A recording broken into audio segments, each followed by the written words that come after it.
All right, tell me about basic training. Okay. Where'd you go for basic training? Okay, we left from the induction center and went up to Fort Jackson, South Carolina, which is in Columbia, South Carolina, which I believe is the capital of South Carolina. And we got off the bus and were greeted by really happy, encouraging drill instructors, which or drill sergeant DIs. They were not happy, and they were not. But they didn't do a lot of yelling. They just kind of manhandled us and put us. We got, you took tests all the time, all day long, and it was surreal because you were just like a cow being herded through the different lots in a stockyard. That's what you felt like. At least that's what I felt like. And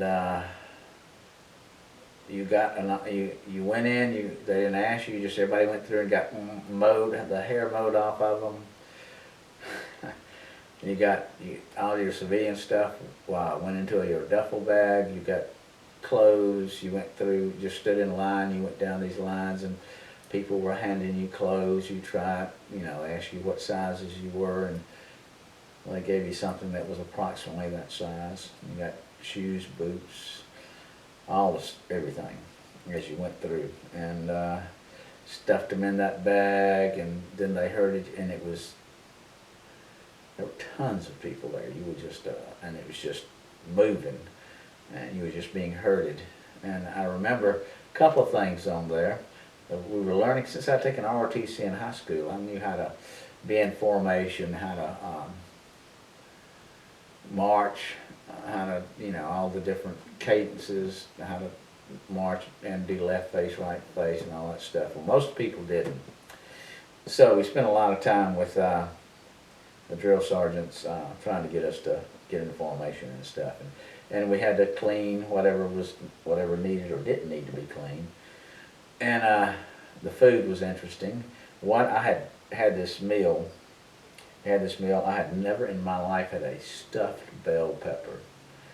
I don't think I've ever had a stuffed bell pepper since that one night. I ate it, and I don't know what it was something wrong with me or it. I got so sick after that, I was throwing up in the latrine. And there was nobody to comfort me or nothing. It was not like home. So Butch was there, which was probably better than most people. I don't remember anything. I just remember the bell pepper, and I remember having to go to KP, the kitchen police, and washing pots. And no matter how much you washed that pot, it was never clean, according to the mess sergeant. And they screamed and yelled at you. But they didn't scream and yell at you as much as they did in basic. So after 3 or 4 days there, getting shots, you just went in a line. They didn't ask you if you were allergic to anything. They didn't tell you what the shot was. And they had these shots, a gun with like cattle, a gun with whatever the medicine was, and that they were going to go, and it was air compressor that hit you on the shoulder with it, and it'd shoot the injection into you. But if you moved, if you jerked, you got this drilled into, yelled at all the time. Somebody would jerk because it hurt, and it would just, cut the skin there, and they'd bleed, and they'd get yelled at and get a Band-Aid on. Then they'd have to get shot in you get shot in both shoulders, arms as you went through. And you took different tests, and you had no clue why you were taking the test or what the results were. You weren't told anything except to get up and move on and sit down or whatever. So we did that for 3 or 4 days. Then they loaded us up into trucks, and you were just told to get on them. You weren't saying, okay, we're going to go up to basic training, and you're going to meet, you're going to do this. You just go stand in this line, go stand in that line, sit here, stand up, go there. So we got on trucks and headed. And the trucks were a deuce and a half. It was like a dump truck, but it wasn't a dump truck. And it had a cover over the top, and it had a wooden bench down each side and a wooden bench in the middle. And you had this duffel bag full of your civilian clothes and everything that you were issued in the military as far as clothes and all that stuff in there. I couldn't pick mine up hardly. It was so heavy. And I was in pretty good shape.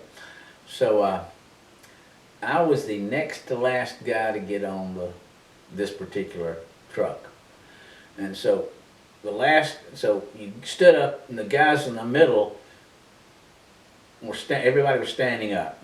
And so they were facing us. They had turned around and were facing us. And everybody was yelling. Now they were starting to pick up the yelling. And they were backing up. And I climbed up, and I was the next to last guy to get in, and the saying was, back up and make your buddy smile. And so the guy in front of me was the last guy on, and we backed up, and you couldn't, so when you sat down, you were sitting on the lap of the guy behind you. And we were stuffed in there. I don't know how many were in there. There's a bunch of folks in. So we took off in this truck, and you know, we didn't get to go anywhere, so we were just in buildings and going from one place to place, so we didn't know anything about where we were, except we were at Fort Jackson. And so we got and pulled up this hill, which we knew later on is called Tank Hill because there was a water tank at the top. I thought it meant at the time that there were tanks at the time, but I was wrong. And so we pulled up and stopped. And we didn't know this at the time. You didn't know anything except what was happening right in front of you. And nobody explained what was happening right in front of you. So you had a very small world. A very small world. So we didn't know it, but we were there like 2 days early. So we were the first trucks to roll up before basic started. They had to have a full company. I think there was 3 or 4 trucks. I don't know. I had no clue what was going on besides the guy in front of me, the guy beside me, and the guy behind me. I had no clue. So there were 4 DIs standing at the door. This is probably 9 or 10 o'clock in the morning. And they had a wooden gate on the back to keep you from falling out because you were packed in like sardines. And so they took, and half of it had a little clasp, a metal clasp that was like that, and they pulled that up and they pulled the gate off. They didn't swing, they dropped it out. DI poked it out.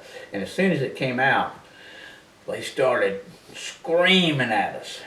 I mean, screaming. And so you were absolutely, at least I was petrified. And to get off that truck and to go up to the CQ, charge of quarters, and to run up the street screaming. And so the guy in front of me that was the first guy off, he was the first guy off, yeah. So he reached, the way you did, because you had to jump off and you had to get this duffel bag that weighed a ton off, and the DIs weren't helping you. Nobody could help you.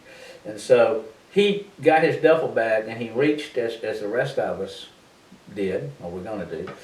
You know, you didn't practice this, so you reached to steady yourself as you jumped. Well, I looked down, and this is happening within about 5 seconds, so I went down and he grabbed the edge of the gate there and jumped, but he was married and had his wedding ring on, and there's that little metal clasp, it caught. I'm looking because that's where I'm going to put my hand. Oh man. His wedding ring caught on there and ripped his finger off as he jumped. It hooked on there. And it was holding by a thread. I mean, it fell off, but it was, I mean, I know that because I was about 2 feet away getting ready to jump. And I froze. When he jumped, he fell on top of it. And the DIs, instead of saying, "Oh my goodness, are you okay?" and starting to help him, they looked down on him and started screaming at him to get up. And so I thought, oh my God, they don't care if your finger's ripped off.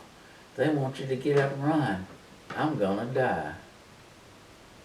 And I couldn't pick up that duffel bag with one hand before. So one DI over here, I can see him now standing there screaming at me, wanting to know why I'm not moving, because I was frozen with fear. He screamed at me and told me to jump down to get going. And so with new strength and motivation, I picked that duffel bag up with one hand, threw it over my shoulder, and jumped off and ran up to the CQ up there, the building that we were going to, small. It was all wooden. It was all World War II barracks. And ran up there and got in, and they had benches where you could sit. And I'm sure, I don't remember anything about that particular moment, but we went up into this building. Now, it's 10 minutes, Josiah, you want to stop? Joe? So I'll go. So we got up there, and we had to fill in a whole bunch of paperwork, and now the screaming was starting. This is throughout the first 4 weeks of basic. They screamed at you. And so we were in there, and I don't know how many there were, 40, 50 of us, and they were telling, you filled out more forms, more papers, who knows what they were. I remember one part, they were saying there was some kind of insurance, GI insurance, $15,000, so much a day, so much a month.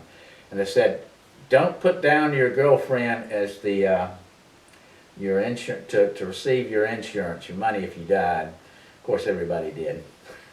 Oh my goodness! So then afterwards, and they told us now around the barracks there was no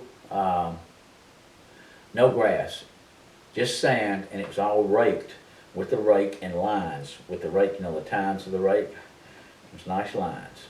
You were told that by the DIs, they did not want you on their sidewalk or their road or the sidewalk that went up to the barracks, and if you made a footprint on the sand, you were basically dead.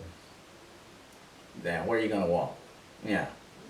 So we were all just, at least the people around me were just petrified. And so I think I will pause there. All right. That's 11 minutes. Cool. Okay.